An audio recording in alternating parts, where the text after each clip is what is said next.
nakita nyo naman yung namin, yung ability nila to adapt to what's happening, what's going on right now. So, yun ang biggest secret. And syempre, yung lagi kaming humble. Yun ang importante.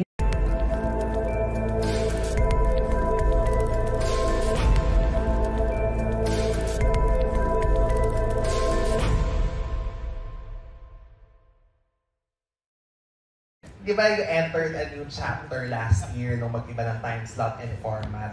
And ngayon, ano sa tingin niyo yung, kasi syempre nakakakaba yun, di ba, na may mga pagbabago mangyayari. Pero ano sa tingin niyo yung, naiiwan pa rin talaga na secret to success ng Bubblegum, kahit anong format, anong time slot, patok na patok pa rin sa viewers? Wow. Next. Siyempre, aging for beauty. Oo.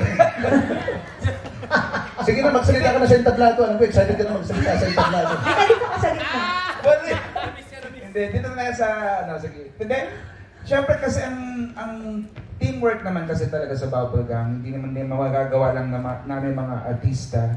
Syempre yung creative team ng Bubblegum, sobrang gagaling ng mga writers, ng aming director, ng mga boss namin.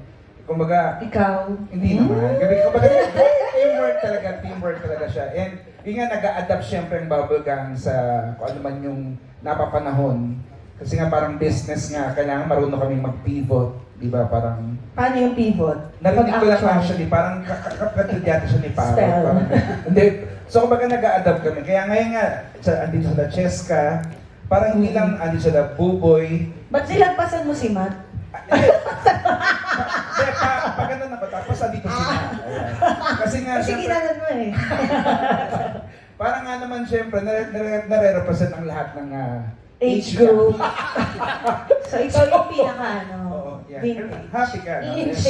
Yeah, yun. So, I think, yun pa rin. Tapos, hindi lang nagsiserta sa gantong klaseng sketch. So, kailangan nag-i-evolve palagi. Yes. Tama ba, actually? Yes. Actually, I was gonna say that. But on top of that, kasi para sa akin, lahat ng magandang panoodin, hindi lang naman about history, but also yung present times. Maganda din siya talaga. Malaking factor siya. Lalo na pag sa comedy, yung relevance na tinatawag. So, kailangan relevant ka pa rin lagi. So, ayan nga, may mga reinforcement kami from the youth. Kasi hindi natin sila maintindihan minsan. So, kuha tayo ng ka-age nila. Okay, nagkakaintindihan na kami. We were learning from them as well. And syempre, yung mga hindi bumibitaw, mga nagtitiwala doon sa show, na pinaglalaban ng aming show, na hindi naman namin kaya gawin mag-isa. So, salamat sa aming mga bosses. Hindi lang namin sila boss. Bosses talaga namin sila. You know, boys? Yeah. So, yung creative team namin, ako si Derek Cosme, kahit ganyan yan.